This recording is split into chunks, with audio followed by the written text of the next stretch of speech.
नमस्कार,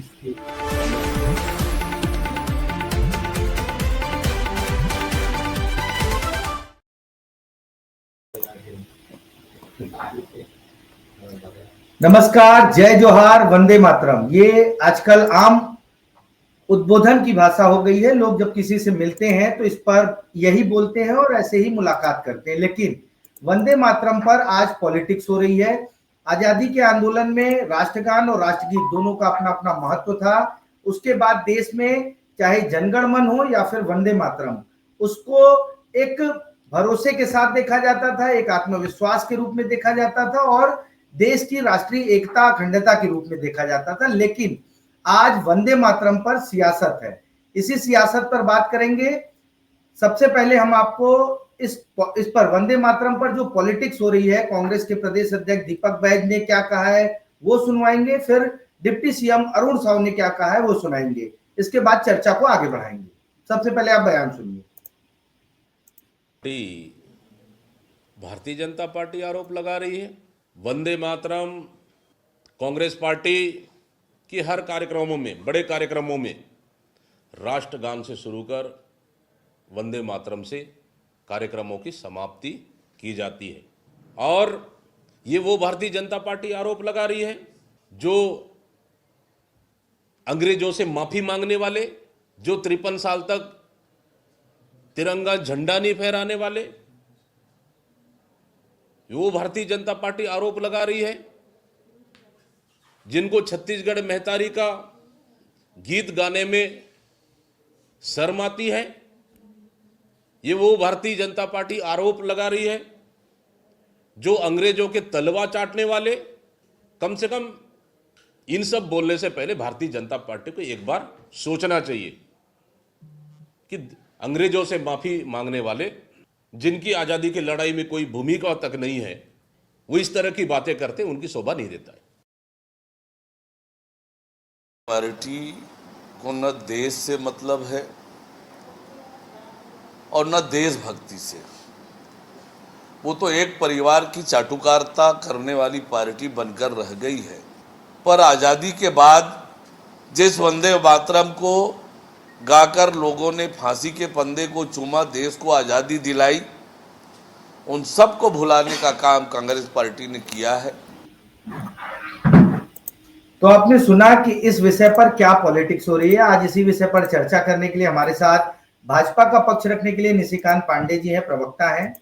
कांग्रेस का पक्ष रखने के लिए अमित श्रीवास्तव हैं, वो भी प्रवक्ता हैं। और वरिष्ठ पत्रकार रुद्र अवस्थी जी हैं जो इस पूरे मामले को विश्लेषण करेंगे कि आखिर इस तरह का मुद्दा या इस तरह की पॉलिटिक्स क्यों हो रही है। सबसे पहले चर्चा की शुरुआत निशिकांत पांडे जी से करूंगा। भाजपा कल वंदे मातरम को लेकर बड़े कार्यक्रम आयोजित कर रही है, प्रदेश भर में कार्यक्रम आयोजित हो रहा है और आज इस तरह का बयान आया। इसको आप किस तरीके से देखते हैं, कांग्रेस के बयान को, और बीजेपी कल क्या आयोजन करने जा रही है, उसका उद्देश्य क्या है? मिलन जी, आपको आवाज आ रही है मेरी? जी आ रही है। मिलन जी आवाज, मिलन जी आपको बड़े भाई अमित श्रीवास्तव को समझना बिल्कुल होना चाहिए। इस प्रकार के आयोजन 100% होने चाहिए और पूरे देश के हर ब्लॉक में, हर ग्राम पंचायत में होने चाहिए। इससे प्रसव पीड़ा किसको हो रही है ये जानकारी मुझे आपके माध्यम से चाहिए कि वंदे मातरम से किसको प्रसव पीड़ा हो रही है, क्यों नहीं होना चाहिए। क्या अपने देश के राष्ट्रगान को अगर गाते हैं और खड़े होकर गाना चाहिए। यहाँ तो ये भी विषय आता है कि कोई गाते भी नहीं है, उसके समर्थन कांग्रेस पार्टी लगातार लेती है। 18-19% लोग ऐसे हैं जो नहीं गाते हैं, नहीं खड़ा होते सम्मान में जन गण मन के। कांग्रेस पार्टी उनका वोट बैंक तो है ना। आज तक क्यों चर्चा नहीं किया कांग्रेस पार्टी। दीपक बैज जी का बयान मैं पूरा नहीं सुन पाया। मैं आपसे एक निवेदन करूंगा, उनका बयान को पूरा स्पष्ट अगर मुझे करने के कोशिश प्रयास करूंगा। ठीक है, ठीक है। अमित श्रीवास्तव जी के पास आ रही है। दीपक बैज जी ने कहा कि बीजेपी जो है वो राष्ट्रीय जो स्वतंत्रता का आंदोलन था उसमें शामिल नहीं होती और राष्ट्रगान को लेकर या वंदे मातरम को लेकर सिर्फ पॉलिटिक्स करती है। छत्तीसगढ़िया जो अपना है, छत्तीसगढ़ महतारी को लेकर जो गीत बनाया गया उसे नहीं गाती, सिर्फ पॉलिटिक्स करती है। अमित जी, क्या लगता है वंदे मातरम का जो कार्यक्रम बीजेपी करने जा रही है उससे कुछ, निशिकांत जी मैं आपके पास आऊंगा, अमित जी का पहला रिएक्शन ले लेता हूं। अमित जी, आपसे मेरा सवाल यही रहेगा कि बीजेपी के इस आयोजन से आखिर कांग्रेस को तकलीफ क्यों है? निशिकांत जी भी यही कह रहे हैं कि कांग्रेस को तकलीफ है, तो तकलीफ क्यों है? देखिए क्या होता है, मैं बताना चाहता हूं मृगेन जी कि वंदे मातरम राष्ट्र का प्रतीक है और जिस नारे से कांग्रेस ने अंग्रेजों से लोहा लिया, बीजेपी अब अपने उसके राजनीतिक पोस्टरों पे उसे चिपका रही है। ये वो लोग हैं जो चुनाव आयोग से वोट चुराते हैं, प्रधानमंत्री रिलीफ फंड से पैसा चुराते हैं, पेगासस से डाटा चुराते हैं विपक्षियों का, और उसी प्रकार से जीएसटी से लोगों के जेब से पैसा चुराते हैं और आर्मी से क्रेडिट चुराते हैं। अब ये नारे चुरा रहे हैं, लेकिन इनको समझना पड़ेगा। जैसा मैंने कहा ना कि बीजेपी वंदे मातरम तब गाने का प्रयास करती है, निश्चित तौर पे कहीं जब चुनाव होता है। और अब मैं आपको कह दूं कि बीजेपी वंदे मातरम गाती तो है, पर मातृभूमि के बच्चों को रोजगार, सुरक्षा, शिक्षा देने पर क्यों घबराती है, ये समझ में नहीं आता। देशभक्ति का असली इम्तिहान जो होता है वो नीति से होता है, नारों से नहीं। ये समझना पड़ेगा बीजेपी को। लेकिन मैं फिर आपको बता दूं कि निश्चित तौर पे मैं बार बार इस चीज को कहता हूं कि देशभक्ति का जो कहते हैं ना, वंदे मातरम बनाम जनता का कल्याण होना चाहिए। आपका ज्यादा फोकस जनता के कल्याण पे होना चाहिए, लेकिन जैसे जैसे चुनाव आता है आप कहीं ना कहीं देशभक्ति बनाम दिखावा करते हैं, क्योंकि आपका पूरी राजनीति जो रहती है वो ट्रेंड पे, ट्वीट पे, मैनेजमेंट पे, उसी पे पूरी डिपेंडेंट रहती है। लेकिन मैं फिर आपके माध्यम से कहना चाहता हूँ मृगेन जी कि कहीं हमें कोई दिक्कत नहीं है, लेकिन सिर्फ राजनीति, अपनी राजनीतिक लाभ की पूर्ति के लिए आप उस नारे का उपयोग ना करें। उसके आदर्शों को समझ के अगर आप काम करेंगे तो ज्यादा बेहतर होगा, ये हमारा मानना है। ठीक है रुद्र जी, आपसे पहली प्रतिक्रिया लूंगा कि आखिर वंदे मातरम पर पॉलिटिक्स क्यों हो रही है? अमित जी कह रहे हैं कि नारा चोरी किया जा रहा है, क्रेडिट लेने की होड़ है और चुनाव के समय इस तरह की बात आती है। रुद्र जी देखिए, मैं समझता हूं कि जब ये वंदे मातरम लिखा गया था तब कभी एक जो दौर था वो इस तरह का था कि हम देश की आजादी के लिए लड़ाई लड़ रहे थे और ये देश में जो राष्ट्रीयता की भावना का अलख जगाने के लिए ये वंदे मातरम जगह जगह गाया जाता था और इसे लेकर ऐतराज तो अंग्रेजों को हुआ करता रहा होगा, मैं समझता हूँ, और रहा है। लेकिन आज आश्चर्य की बात है कि इस गीत को लेकर भी सियासत हो रही है। सियासत के लिए मैं किसी एक पार्टी की तरफ कोई बात नहीं कहूंगा, लेकिन आखिर सियासत की वजह क्या है?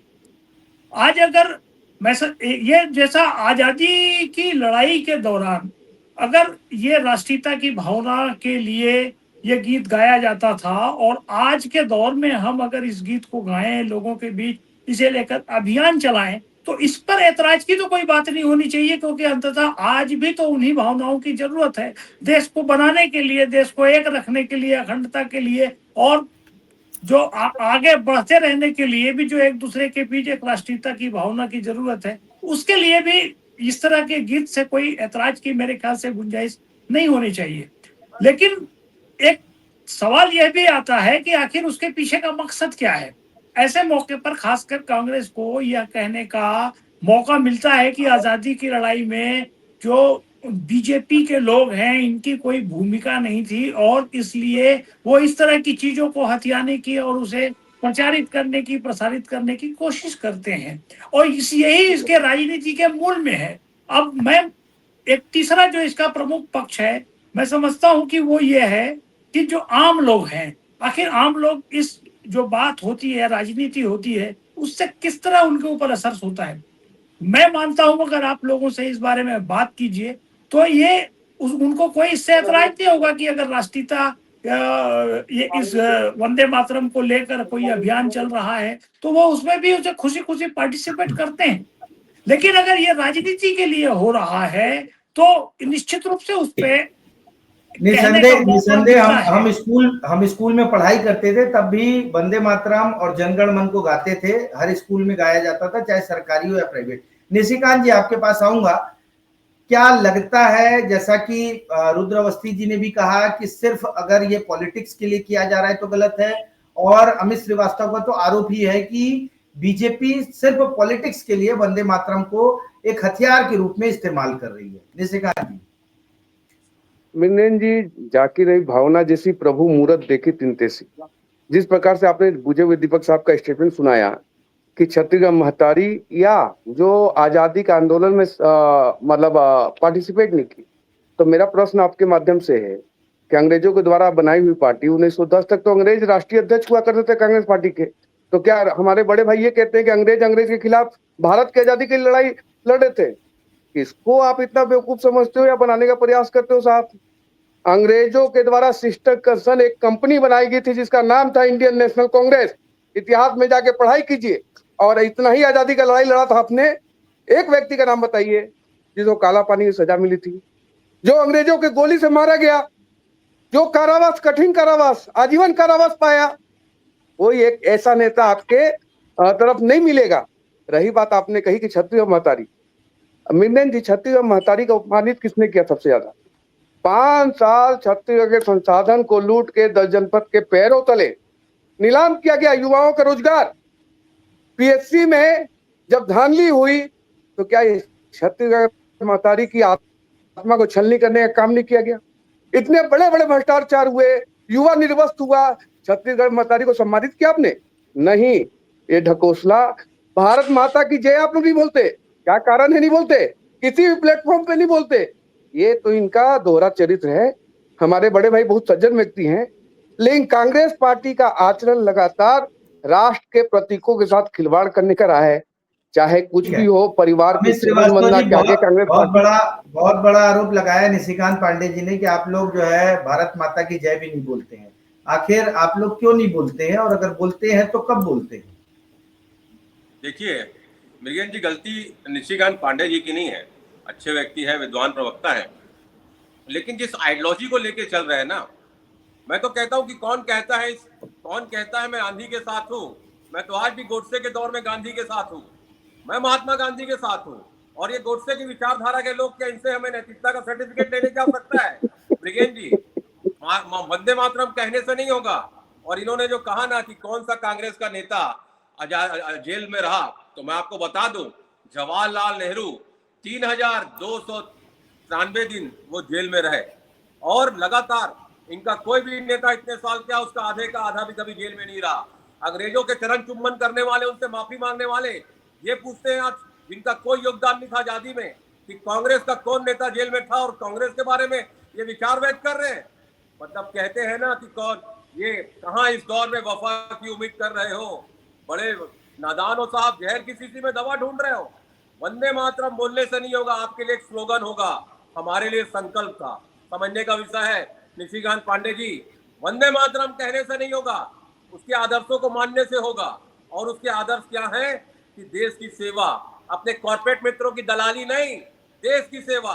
और जब ये देश बना तो यहाँ पर पिन भी नहीं मिलती थी, आज सब कुछ मिलता है। हमने बड़ी मेहनत किया है इसको बनाने में। और मृगेन जी कहते हैं ना कि पूत सपूत तो क्या धन संचय है, पूत कपूत तो क्या धन संचय है। हमने बनाया, ये बेच रहे हैं। अब आप डिसाइड कर लीजिए, आपकी लोकप्रिय जनता, तो कौन पूत है कौन कपूत है। तो जनता के ठीक है, निशिकांत पांडे जी का जवाब ले लेते हैं, कौन पूत है कौन सपूत, और तमाम आरोप लगाए हैं अमित श्रीवास्तव जी। निशिकांत जी आप पहले जवाब दे दीजिए, फिर मैं रुद्र अवस्थी जी के पास चलूंगा। मिले जी साधुवाद हमारे बड़े भाई का कि पूत कपूत तो क्यों धन संचय, पूत सपूत तो क्यों धन संचय। आदरणीय राहुल गांधी पे कितना फिट होता है। आप पीएम के पिताजी, पीएम के माताजी के परपोत हो गए, परनाना के परपोत हो गए, कुछ नहीं होता। सपूत होना पड़ेगा, इसलिए आपको जनता ने चुनी। दूसरा, इन्होंने कहा है पंडित, 10 सेकेंड अमित जी, ये आपने कहा कि पंडित नेहरू जेल गए थे। हाँ बिल्कुल गए थे। ठाट बाट आन बान शान, PA DA चिट्ठी किताब सब लिखा जा रहा था। काला पानी की सजा पाने वाले वीर सावरकर, जिसको आप कहते हैं गद्दार, ये है आपका राष्ट्र के प्रति चेतना और चिंतन, जो देश के लिए, देश के आजादी के लिए, 1857 के स्वतंत्रता संग्राम के लिए आंदोलित रहा, किताब लिखा। उसको अंग्रेज 3 जीवन का कारावास देते हैं, काला पानी का, कठोर। एक व्यक्ति बताओ ना, एक व्यक्ति बताओ जो कांग्रेस पार्टी का काला पानी का सजा खाया हो, गोली खाया हो, फांसी भगत सिंह चढ़े, चंद्रशेखर आजाद अपने आप को गोली मारे। आजाद किसने करा दिया? नेहरू जी ने करा दिया। वाह, कैसे? किताब लिख लिख के मॉन्टेन का हिस्ट्री किताब हम खोलेंगे यहाँ। चरण चुम्बन 10 क्यों 10 करते सेकंड थे, माफी 10 क्यों सेकंड मांगते 10 थे? सेकंड 10 सेकंड सुनो 10 सेकंड। आपने कहा साहब कि हमने आजादी दिलाई। अंग्रेज अंग्रेज के खिलाफ भारत की आजादी की लड़ाई लड़ रहे थे, हाँ या ना में जवाब दो। बस इतना जवाब दो कि क्या अंग्रेज के खिलाफ भारत की आजादी की लड़ाई लड़ रहे थे? जो आप कहोगे मैं मान जाऊंगा। बताओ यहाँ। मृगेन जी मैं जवाब दे ठीक दूं? है अमित जी जवाब दे दीजिए आप। देखिए, चाहे असहयोग आंदोलन हो, वहां से स्टार्ट करते हैं 1921 से, चाहे सविनय अवज्ञा आंदोलन हो, लगातार मैं आंदोलन गिना दूंगा जिसमें उनको जेल गए, व्यक्तिगत सत्याग्रह का आंदोलन हो, भारत छोड़ो आंदोलन नहीं नहीं नहीं, हो, और लगातार बार बार उनको जेल में डाल दिया जाता था। क्षमा के आप कह साथ रहे एक हैं कि प्रश्न, किताब लेके गए, किताब ठीक क्षमा है के लेके साथ ठीक एक गए, है प्रश्न, किताब लिख दिए। क्षमा आपने के कहा, साथ एक प्रश्न आप क्यों नहीं कह प्लीज। साहब, नहीं आप क्यों बड़े माफी भाई मांग के एक बच प्रश्न, जाते थे? क्यों आपके नेता बड़े भाई माफी एक वीर बन प्रश्न। गए? आ रहा हूँ निशिकांत जी, आपके आपके नेता पास माफी आऊंगा मांग मैं। लेते थे। मैं तो यही चीज कहना चाहता हूं ना मृगेन जी, कि इनके नेता को भी कर लेना था।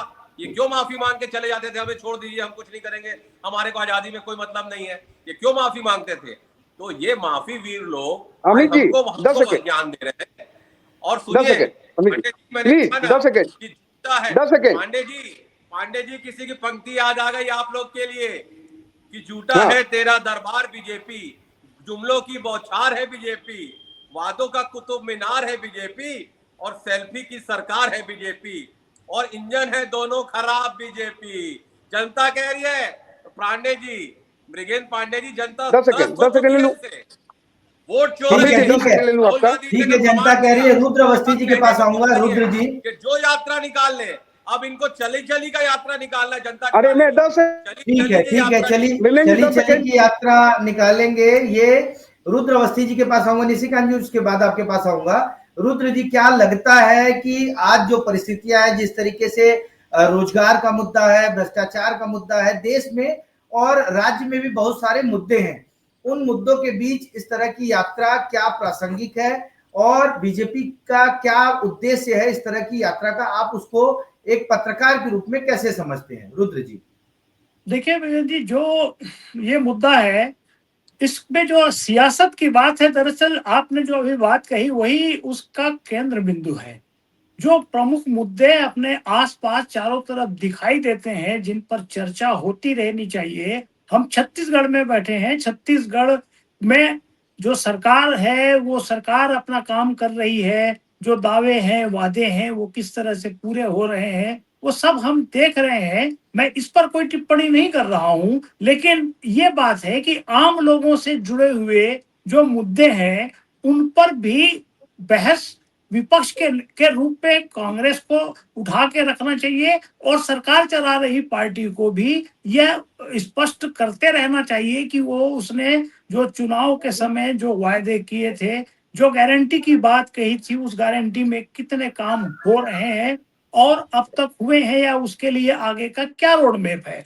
ये चर्चा का विषय होना चाहिए, मैं समझता हूं। और ये तो सिलसिला लगातार चलता रहे, इसमें कोई ऐतराज की बात नहीं है। हम समय समय पर वंदे मातरम यात्रा, तिरंगा यात्रा और भी यात्राएं निकालें, इससे राष्ट्रीय भावना मजबूत होती रहे, लोग सकारात्मक तरीके से देश के नवनिर्माण में जुड़ते रहें, इसमें कोई ऐतराज नहीं है। लेकिन उन मुद्दों की सही कहा आपने। चर्चा इसकी वजह से किनारे नहीं होनी चाहिए, यह भी एक जरूरी चीज लगती है। सही कहा आपने। निशिकांत जी, आपसे मेरा सवाल यही रहेगा कि जो मूल मुद्दे हैं, जो आम पब्लिक के मुद्दे हैं, जनता के मुद्दे हैं, छत्तीसगढ़ में अभी धान कटाई का मुद्दा है, बारिश हुई है तो तमाम तरह की दिक्कतें हैं, तमाम चीजें हैं, उस पर बात न करके कांग्रेस और बीजेपी दोनों वंदे मातरम यात्रा और तिरंगा यात्रा, इन यात्राओं के बीच क्या जनता के मुद्दे खत्म करने की कोशिश रहती है आप लोगों की? बिल्कुल नहीं मृगेंद्र जी, जनता के हित के लिए लगातार 24/7 हम अपने आप को खपाते हैं। आदरणीय देश के प्रधानमंत्री 24/7 जनता के हित के लिए लगातार काम कर रहे हैं। लेकिन आज इतिहास की बात हुई तो मैं आपके माध्यम से प्रदेश की जनता और जहां तक लोग देख रहे हैं, कांग्रेस के काले इतिहास के बारे में जानकारी देना चाहूंगा। अभी हमारे मित्र कहते हैं हमने आजादी की लड़ाई लड़ी। एक छोटा सा प्रश्न मैं पूछूंगा, जवाब देंगे तो ठीक, नहीं तो मैं आगे बढ़ूंगा।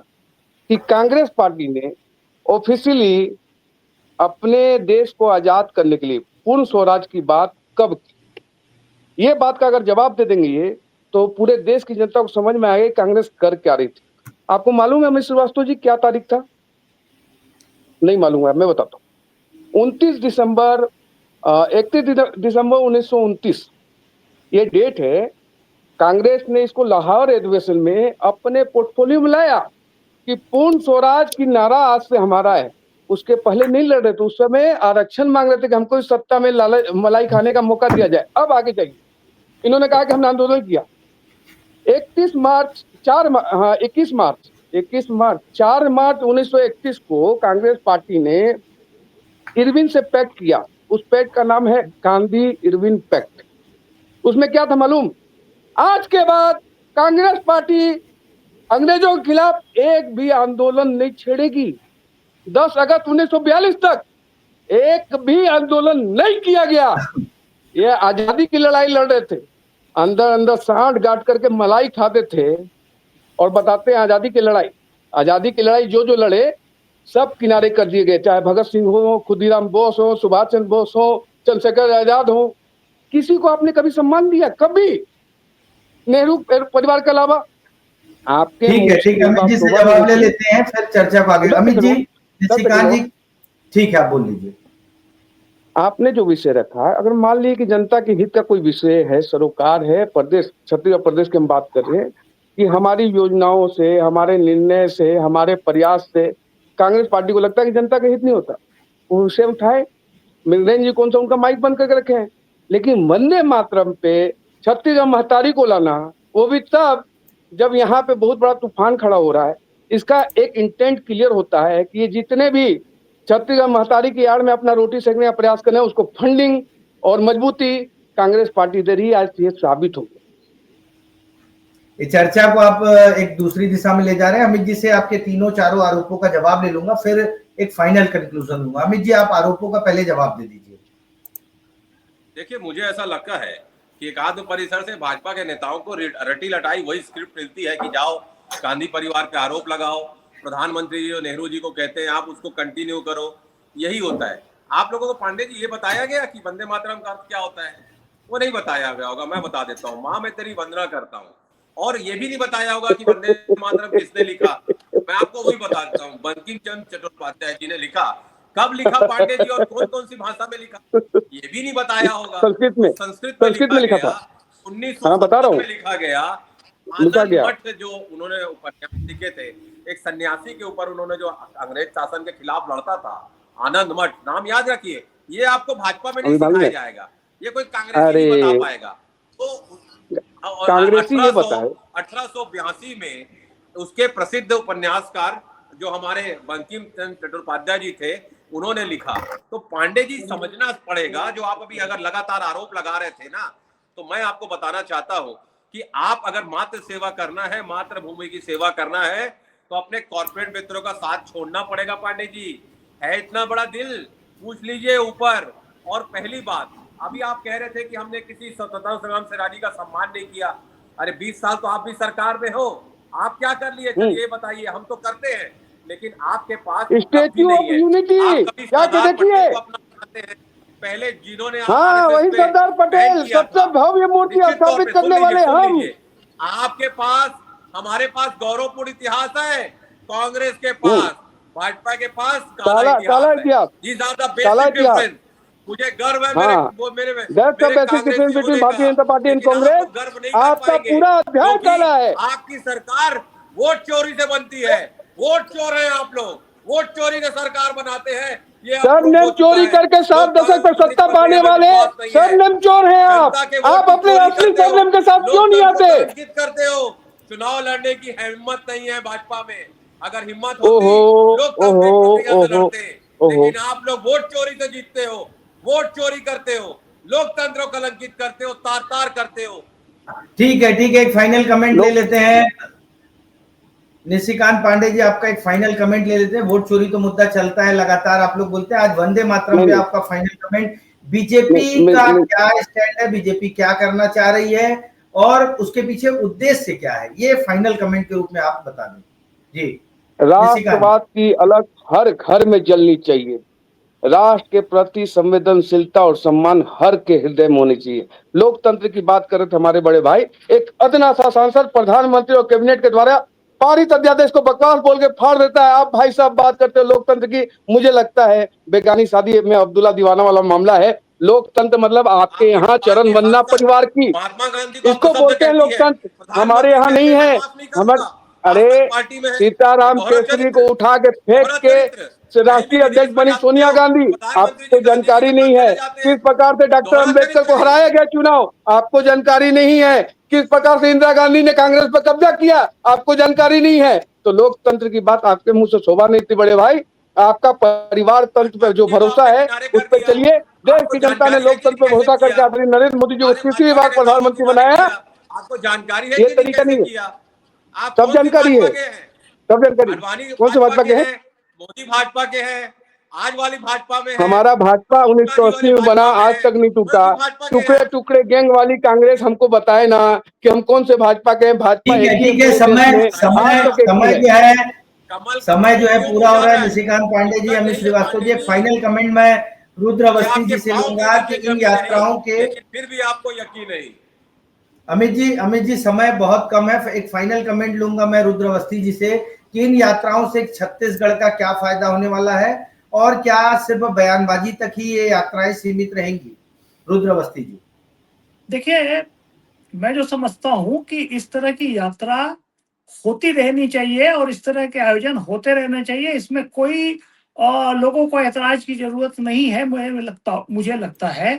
और इस ऐसे आयोजनों से निश्चित रूप से लोगों के बीच ये बात जाती है और वो जो उसका मूल उद्देश्य है कि ये जो राष्ट्रीयता की भावना लोगों तक और मजबूत होनी चाहिए, ये तो सिलसिला हो। लेकिन इसका एक दूसरा पहलू यह भी है कि इसे लेकर सियासत की कोई गुंजाइश नहीं होनी चाहिए। ये कोई होड़ का विषय नहीं है कि मैं तुमसे ज्यादा राष्ट्रीय हूँ या राष्ट्र प्रेमी हूँ। ये इसमें ये बताने के लिए मैं समझता हूँ कि प्रतिस्पर्धा की जरूरत नहीं है। सब लोग अपने अपने स्तर पर जो जो देश के लिए कर सकता है वो करने की स्थिति में है और अपना श्रेष्ठ योगदान दे रहा है। इसके बाद अगर इस तरह के आयोजनों को लेकर भी होड़ की नजर आती है, प्रतिस्पर्धा की स्थिति नजर आती है, तो मैं समझता हूं कि ये उपयुक्त नहीं है और ये सिलसिला चलते रहना चाहिए। और जहां ठीक तक है। आपने कहा छत्तीसगढ़ को क्या फायदा होगा, वो वही होगा जो एक ऐसे आयोजनों से जिसका असर होता है, वो स्वाभाविक रूप से असर होता है। आप चाहे पिछले लगातार के आयोजनों को देख लीजिए, एक भावना लोगों के बीच जगती है, लोग एक चर्चा बनती है उससे। आज हम भी यहाँ बैठकर इस पर डिबेट कर रहे हैं। अगर ये आयोजन नहीं होता तो शायद हम ये नहीं करते, लेकिन अगर सही ये कहा, बात हो जी। सही कहा आपने कि आज हम चर्चा कर रहे हैं क्योंकि ये आयोजन हो रहा है और वंदे मातरम हो या जनगण मन, ये देश का है, ना कांग्रेस का है ना बीजेपी का है। हर आदमी इस नारे से, इस गीत से एसोसिएट करता है, खुद को जोड़ता है, भावनात्मक रूप से बहुत अपने आप को मजबूत करता है। आगे किसी और विषय पर एक बार फिर चर्चा करेंगे। आज की चर्चा में शामिल होने के लिए आप सभी का बहुत बहुत धन्यवाद।